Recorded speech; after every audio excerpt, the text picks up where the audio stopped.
Bismillahirrahmanirrahim. Alhamdulillahirabbil alamin. Wa bihi nasta'in ala umuri dunya waddin. Wassalatu wassalamu ala rasulil karim Sayyidina Muhammadin wa ala alihi wa ashabihi wa man tabi'ahum bi ihsanin ila yaumiddin. Amma ba'd. Alhamdulillah, terima kasih kepada pengurusi majlis, pengurusi Ahli Jawatan Kuasa Al-Fadhil Tuan-Tuan Imam, Tuan-Tuan Bilal, tuan-tuan, puan-puan, hadirin hadirat yang dirahmati Allah sekalian. Alhamdulillah kita dapat bertemu pada malam bulan Ramadan ini yang mulia ini, tuan-tuan. Dan malam ini malam nuzulnya Al-Quran. Di besok pun tuan-tuan ada program ya. Jadi saya pun tak berhajat nak cakap lama lah, tuan-tuan. Tuan-tuan nak dia mulai besok, insya-Allah. Jadi tuan-tuan yang dihormati sekalian ya, bila kita sebut tentang bulan Ramadan, tentu apabila orang bertanya kepada Imam Malik apa dia Ramadan, maka Imam Malik berkata Ramadan ini bulan Al-Quran. Ya, berapa banyak orang yang mendekatkan dirinya kepada Al-Quran. Yang kita tengok orang membaca Al-Quran di mana-mana. Orang membaca Al-Quran ya. Ada yang duduk di kedai baca Al-Quran, yang duduk di pejabat baca Al-Quran, yang duduk di rumah, masjid, di surau dan sebagainya, mereka bersama dengan Al-Quran. Jadi membaca Al-Quran ini satu yang memang sangat digalakkan oleh Nabi SAW. Sebab Nabi pun ya, sebagaimana yang diriwayatkan dalam hadis, Nabi bertadarus bersama Jibril pada tiap-tiap malam bulan Ramadan. Nabi tadarus dengan Jibril, tuan-tuan ya. Jadi kalau orang tu balik rumah, tuan-tuan, dia tadarus dengan Jibril. Jangan marah, tuan-tuan. Dia tak tadarus di masjid, barangkali dia bertadarus dengan Jibril. Jadi Al-Quran ini sebenarnya dia ada 4 tuntutan. Semalam saya pun kuliah juga Tazkirah Ramadan ya, jadi benda yang sama saya sebut sempena dengan nuzulul Quran ya, sampai kita diberikan cuti, tuan-tuan, besok. Tapi bila cuti dia nuzul jalan tar pula. Nanti yang payah nuzul, turun mana turun jalan tar. Orang patutnya sambut bila diberi cuti, tuan-tuan ya. Tak ada negara dalam dunia ni, banyak perayaan Islam diberi cuti macam Malaysia ni, tuan-tuan. Negara lain tak ada. Saya tanya kawan-kawan lain, tak ada. Ya, tak ada yang cuti. Adalah 1-2 negara, tapi umum negara Islam pun tak cuti. Malaysia ada cuti, tuan-tuan, tapi orang dia buat kerja lain. Patutnya bila disebut nuzul Quran ni, orang memperhayati, menambahkan lagi penghayatannya kepada Al-Quran. Penghayatan kepada Al-Quran ini bukan setakat baca, dia ada 4 perkara yang berhubung dengan Al-Quran. Pertama, baca. Yang baca, kita memang alhamdulillah orang kita membaca Al-Quran di mana-mana. Yang tak boleh baca pun pergi kelas baca Al-Quran ya. Tapi satu lagi perkara yang kedua adalah faham, tahu maknanya. Tahu makna ni, tuan-tuan, peringkat yang kedua. Sejauh mana kita tahu makna yang kita baca. Sebab Al-Quran ni bukan bahasa Melayu, bahasa Arab. Orang Arab pun tak faham Al-Quran. So Al-Quran ni bahasa tinggi. Orang Arab, saya tengok, saya duduk dengan budak Arab ni lama, tuan-tuan. Dia baca Quran macam baca surat khabar. Kita baca surat khabar ada tak kita berhenti nokta, koma? Kuala Lumpur, seorang nenek dipotong kakinya, berhenti. Sambung lagi, dikerat oleh tenaga dada, berhenti. Besok pun tak habis baca, tuan-tuan. Kita baca hentam semua nokta, apa semua kita langgar. Sama lah dengan orang Arab, kadang dia baca Quran. Sebab tu bila kita baca Quran, dia pelik. Bagus kau baca Quran. Bagus pula kita baca Quran. Biasa je. Nampak, tuan-tuan? Dia pun tak tahu maknanya, tuan-tuan. Sebab dia bahasanya tinggi. Dia bukan bahasa yang digunakan sehari-hari. Baik, itu yang kedua. Kita kena faham makna. Kita kena tahu makna. Yang ketiga, kita kena faham. Bila kena faham ni tuan-tuan, dia tak akan capai kecuali kita belajar tafsir. Ya, kita tak akan faham kecuali kita belajar tafsir macam mana, apa sebenarnya yang dimaksudkan dengan ayat itu. Ya? Sebab apa dia turun, kepada siapa dia turun, apa cerita di sebaliknya, ya? Apa huraian Nabi tentang ayat itu, apa kesannya, dan apa pengajaran. Barulah perkara tu tuan-tuan kita nampak dengan jelas, oh ni yang dimaksudkan dengan ayat ini. Ayat ini turun kepada orang ini. Kenapa perangainya macam ni? Sebab tu ayat ni turun. Baik, barulah masuk perkara yang keempat, beramal dengan ayat itu. Sebab itu dalam riwayat kata Sayyidina Umar nak khatam surah Al-Baqarah 9 tahun. Allahu a'lam. Sebut dalam riwayat tuan-tuan, Sayyidina Umar nak khatam surah Al-Baqarah 9 tahun. Lepas khatam Al-Baqarah, dia sembelih unta. Empat tuan-tuan, khatam surah Al-Baqarah 9 tahun, dia sembelih unta. Itu baru surah Al-Baqarah sembelih unta tuan-tuan. Kita kalau khatam Quran, satu Quran nak sembelih apa tuan-tuan? Benda yang paling besar. Kan? Ya. Tapi yang kita nampak tu khatam baca Quran ni, betul tak tuan-tuan? Baru baca Alif Lam Mim Zalikal kitabu la raiba fihi hudal lil muttaqin. Tebal lagi bila nak ada itu. Kan? Kita akan selalu tengok yang di bawah. Bila nak habis? Minggu depan nak khatam. Minggu ni tak habis baca lagi. Kan? Orang lain khatam ni tuan-tuan benda biasa. Tuan-tuan tengok Ameng yang kena penjara, penyanyi Ameng. Tuan-tuan baca surat khabar. Saya pun tak tahu kecuali saya baca surat khabar. Duduk dalam penjara 4 tahun, khatam 100 kali. Kita duduk kat luar ni bertahun-tahun, sekali tak khatam. Macam tuan-tuan. Sebab itu kalau kita tengok kisah Nabi Yusuf yang ada dalam Al-Quran, aku lebih suka duduk dalam penjara daripada duduk kat luar. Kalau kat luar tu menyebabkan aku ni susah, godaan, sebagainya, biar aku duduk dalam penjara. Allah Ta'ala makbulkan Nabi Yusuf duduk dalam penjara. So, dia kata dia khatam 100 kali. Masya Allah. Daripada tak tahu baca tu tuan-tuan, daripada tak tahu baca sampai dia boleh baca, sampai dia khatam dan boleh pula ajar orang. Hebat tuan-tuan, 100 kali. Kita khatam setahun sekali. Umur 70 katakanlah 70. Mula takkanlah dia umur lahir-lahir baca Quran dah. Tak. Mestilah umur 10 tahun, 15. Katalah umur 10 tahun. Kalau 10 tahun tolak 70 tadi, 70 tolak 10 dah 60. Baru 60 kali. Dia duduk 4 tahun khatam 100 kali. Ya. Bila saya tengok tu tuan-tuan, insaf ya Allah, yang duduk dalam penjara. Sebab tu tuan-tuan, saya masuk penjara. Bukan saya masuk penjara tuan-tuan, lawat penjara, salah faham lah. Bila saya pergi penjara, tengok tuan-tuan, tengok ahli-ahli yang duduk dalam penjara ni, mukanya putih, bersih, berseri-seri. Masya Allah. Wadah tu Ustaz, nampak tak muka dia orang ni bersih, berseri-seri? Sebab dia orang ni tak nampak maksiat tu Ustaz. Mana yang beramal, dia akan terus beramal. Bila yang dapat petunjuk dan hidayah Allah ni tuan-tuan, dia terus beramal. Ada yang belajar, ambil SPM, yang ada dah ada diploma, yang ada ijazah pun ada. Allah Rabbi. Nampak tuan-tuan? Itu hikmah. Hikmah. Jadi Al-Quran ini boleh dicari oleh siapa saja.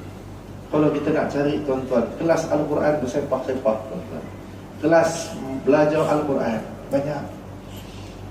Belajar membaca. Belajar membaca. Banyaknya saya tengok budak-budak kita ni, dia boleh baca Al-Quran, tapi last kali dia dah jadi tak boleh baca. Sebab apa? Dia dah lama tinggal. Dia dah lama tinggal. Jadi Al-Quran dah tak boleh baca. dah tak boleh baca, tapi paling tidak apa tuan-tuan, bawa barang hantaran. Jadilah letak dekat almari. Anak 5 pun masih macam tu Quran. Tak semua. Bukan sini tuan-tuan, jangan barang tempat lain. Letaklah Quran kat almari tu sampai anak 3-4 orang macam tu lah. Okay? Maknanya jauh kita dengan Al-Quran. Al-Quran ni mukjizat. Nabi lain mukjizat dah tak ada. Habis. Mati bersama, hilang bersama dengan wafat nabinya. Kapal Nabi Nuh kita tak jumpa, tongkat Nabi Musa pun tak ada, cincin Nabi Sulaiman dah tak ada. Apa tuan-tuan? Semua dah tak ada dah. Tinggal mukjizat Nabi Muhammad SAW. Ditinggalkan kepada umatnya yang kekal sampai hari kiamat, iaitu Al-Quran. Berapa ramai yang menganggap Al-Quran itu mukjizat. Nak kena baca. Lepas tu kita nak tahu makna. Baru ni tuan-tuan, lama tak Datuk tu duduk sini dah, bangsa maju sebelah atas. Lama tak telefon, tak tanya khabar. Minggu lepas Jumaat dia telefon. Pagi-pagi tu saya baru masuk office 7.30, saya dah dekat pejabat, dia telefon. Terima kasihlah Ustaz, bagi saya hadiah dulu Quran tafsir. Saya pun dah tak ingat dah. Dia buat hari jadi dia kan, buat doa selamat. Saya pun kata nak bagi hadiah apa. Saya pun bagilah Quran. Baru saya teringat. Terima kasih, setiap kali saya baca Quran dan terjemahannya, saya mesti ingat kat Ustaz. Dan dia gunakan. Dan dia kata cukup berguna bila baca Al-Quran ini dengan makna. Lepas tu dia kata dia ikutlah kelas Al-Quran, ikut belajar tafsir Al-Quran. Kat situ baru saya dapat hadiah. Betul. Betul. Al-Quran ni nak dibaca, nak ditahu maknanya, nak kena faham, dan yang terakhir nak kena beramal dengan Al-Quran. Sebab tu kadang orang ambil masa lama. Macam Sayyidina Umar tadi 9 tahun nak mencapai tahap itu. Sebab apa? Nak amal. Jadi kita ni baru tahap baca, alhamdulillah, baru tahap baca tu dah kira cantik dah. Cuma naik sikit tahap faham kepada pengertian Al-Quran. Lepas tu baru kita boleh beramal. Al-Quran ni ma huwa shifa'u wa rahmah. Apa dia? Rahmat dan ubat, dan rahmat ubat. Sebab tu bila ada orang sakit tuan-tuan, ada terapi baca Quran. Baca je Quran. Saintifiknya apa? Saya pun tak tahu tuan-tuan. Bila orang cerita, bila baca Al-Quran dengan tajwid dan makhraj yang betul, dia memperbaiki sel tubuh badan, terutamanya sel yang sakit. Begitu. Sebab tu kita disuruh baca Al-Quran dengan tajwid dan makhraj yang betul, untuk memperbaiki, untuk memberi kesihatan. Syifa tadi ubat itulah dia. Wallahu a'lam, tu kata ahli sains, kata para doktor perubatan. Dan rahmat, rahmat ni apa tuan-tuan? Kasih sayang Allah. Sama dengan bulan Ramadan. Ramadan ni bulan kasih sayang Allah. Allah Ta'ala bagi Ramadan ni, dia tak bagi kat orang lain. Ramadan ini Allah Ta'ala bagi kepada umat Muhammad, dan dia tak bagi pada orang lain. Umat dulu tak ada tuan-tuan bulan Ramadan. Yang ada umat Muhammad. Macam-macam kelebihan lagi. Tapi berapa ramai yang menganggap Ramadan ini rahmat, Al-Quran tu mukjizat? Tak ramai. Jadi Ramadan ni, orang datang masjid, datang surau, yang ada tak heran pun tuan-tuan ni. Ramadan ni bagi dia masing-masing. Ada bulan rahmat, ada bulan baca Al-Quran, bulan ibadat, bulan sabar. Yang ada Ramadan ni bulan duit, buat duit siang malam kan? Yang menjahit tak berhenti tuan-tuan. Yang masak, yang buat kuih tuan-tuan. Niaga. Salah ke? Tak salah. Memang Nabi kata bulan Ramadan ini bulan di mana rezeki orang yang beriman ditambahkan. Disebut dalam hadis panjang daripada Ibnu Huzaimah, hadis sahih. Silalah nak cari. Tapi sebenarnya Ramadan ni bulan kasih sayang Allah. Macam Al-Quran, Allah Ta'ala sayang kepada umat Muhammad, diberikan Al-Quran, dan kitabnya itu kekal sampai sekarang, tak berubah. Tak berubah tuan-tuan, bacaannya, tulisannya dari dulu sampai sekarang. Tengoklah Al-Quran daripada generasi mana, sama. Tak ada kitab, tuan-tuan, yang sepelik Al-Quran. Dia tak ada. Sama je. Tengoklah Quran generasi mana. Saya pergi ke Bahrain, tuan-tuan, tengok Quran abad yang ke-8, tuan-tuan. Allahu Akbar. Besar ni. Sebab tu tak ada tradisi junjung Quran. Siapa nak junjung Quran zaman tu? Besar tu. Jatuh atas kepala, tuan-tuan, tak dan mengucap ni. Bila Quran dah kecil ni, wallahi wa billahi, junjung Quran kat mana? Masjid negara. Masjid lain tak boleh. Masjid negara. Inilah masjid lain, surau sini pun tak apa masalah. Junjung Quran masjid negara. Ini bukan masjid negara. Usahkan saya. Betul? Laki bini gaduh. Laki bini gaduh, tuan-tuan, nak junjung Quran. Datang masjid. Allah. Dah lah bergaduh-gaduh lepas tu. Pegang Quran. Dia kata pergi cari masjid lain lah. Nak junjung kat mana pun boleh, kan? Rumah boleh, kat surau boleh. Tuan-tuan, tak ada kitab yang sama macam Al-Quran, yang tak berubah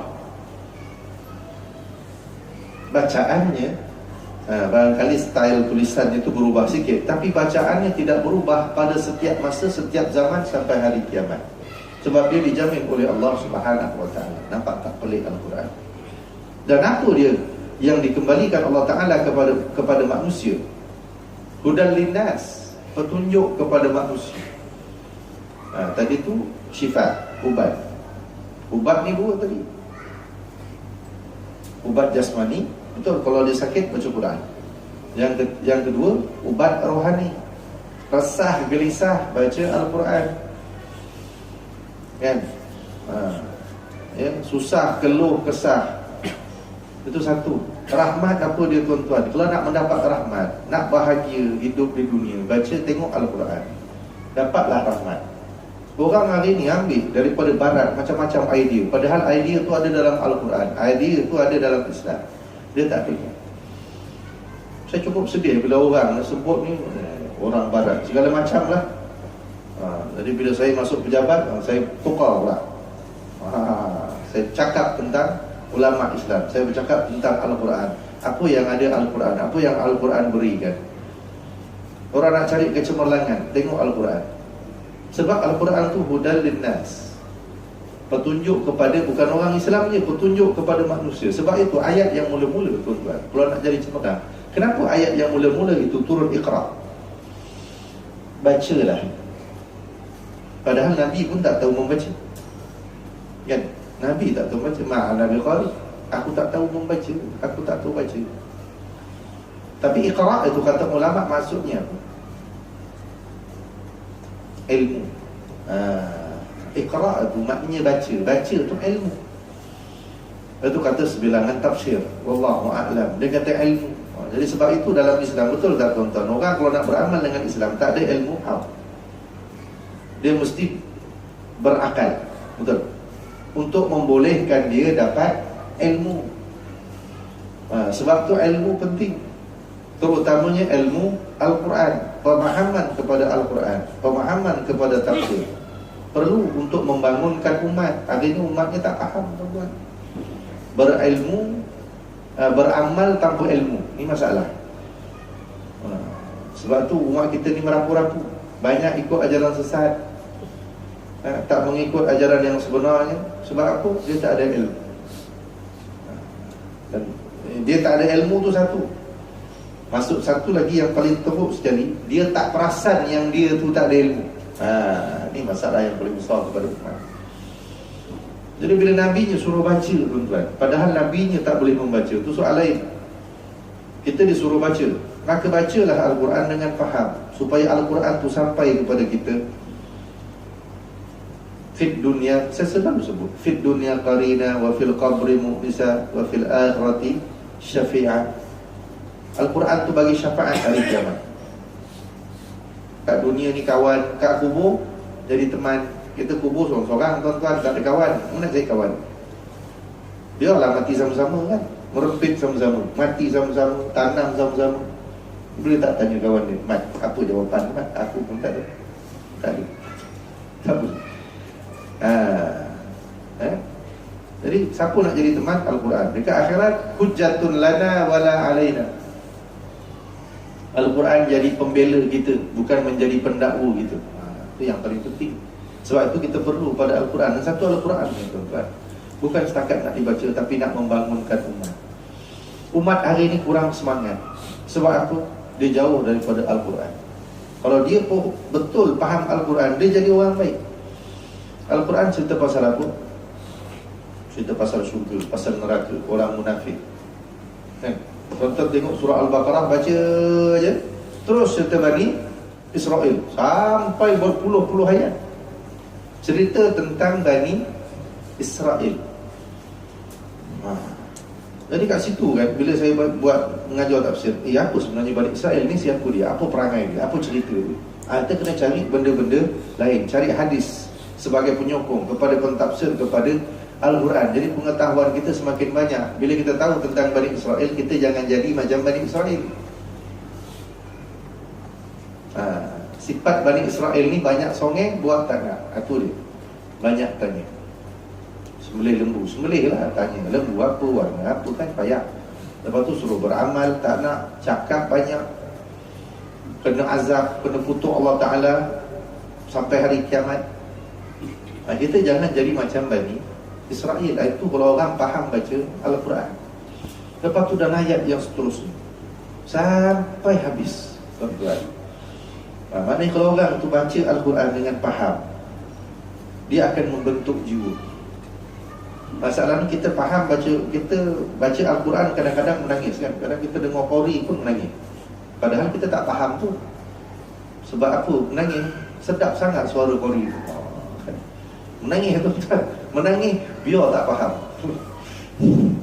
Kadang saya pergi tilawah kan, tilawah Quran, sejak buat tisu saya pun tergelak. Tak ada, bukan nak gelak tuan-tuan, betul lah dia tu menangis. Kalau faham tak pun, saya pun tanya, kenapa nangis makcik? Sedih ustaz. Kenapa sedih? Sedap betul mengaji. Faham tak? Sedap mengaji tak? Apa lah makcik, menangis pun jadi lah.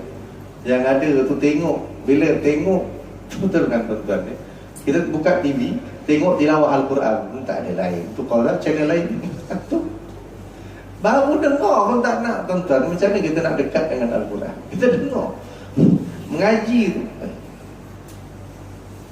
asyik mengaji kan, tukar channel lain. Kita ni nak menunjukkan apa tuan-tuan? Jauhnya kita dengan Al-Quran. Belum suruh baca, suruh dengar pun tak nak kan? Betul? Nak baca tak nak kan? Orang masuk rumah baru, disunatkan baca surah Al-Baqarah, ustaz tak sempat, pasang kaset boleh tak? Aduh, letih tu. Macam mana nak bagi jawapan? Kita suruh dia ngaji Al-Baqarah, panjang sangat ustaz, baca Yasin mudah lah. Bila rumah lama tinggal ni tuan-tuan, benda lain duduk, suruh baca, Nabi suruh baca Al-Baqarah, dia tak boleh baca. Dia tak nak baca atau tak ada masa, tak tahu, saya pun tak tahu. Kata saya pasang kaset je lah ustaz. Kaset ni 24 jam saya pasang pula kan. Nasib baik zaman Nabi tak ada kaset. Kalau ada kaset tak payahlah, korang pasang aje lah kaset, tak payah ngaji kan. Nampak tuan-tuan, jauhnya kita dengan Al-Quran. Berapa dekat dengan Al-Quran tuan-tuan? Kita tengok Al-Quran tu ada tak dekat meja kita? Kita duduk, Al-Quran tu ada tak di samping kita? Tak tunjuk dekat tak dekatnya dengan Al-Quran. Ada hal kita tengok Al-Quran, ada hal kita tengok Al-Quran. Itulah tuan-tuan, barangkali nasihat untuk diri saya tuan-tuan, bukan untuk tuan-tuan, untuk diri saya. Sama-sama kita menjadi hamba Allah Subhanahu wa ta'ala yang baik sempurna dengan bulan Ramadan, dan menjadi orang yang hampir dengan Al-Quran. Al-Quran kata, ya Allah, izinkan aku bagi syafaat kepada orang di hari kiamat. Al-Quran minta izin daripada Allah untuk memberikan syafaat pada orang ini kerana dia berjaga malam membaca aku. Sekarang ni aku nak minta izin kau ya Allah, berilah syafaat kepada orang ini. Dua, yashfa'ani yaumal qiyamati. As-siyam wal Quran, kata Nabi, puasa dan Al-Quran memberikan syafaat kepada orang yang beramal itu pada hari kiamat. Puasa dan Al-Quran tak boleh dipisahkan. Puasa dengan Al-Quran. Baik, kalau kita tak mampu tuan-tuan, baca pun jadilah. Ini baca pun tak nak, tuan-tuan. Allahu Akbar. Jauh kita dengan Al-Quran. Sekian. Wabillahi taufiq wal hidayah. Wassalamualaikum warahmatullahi wabarakatuh.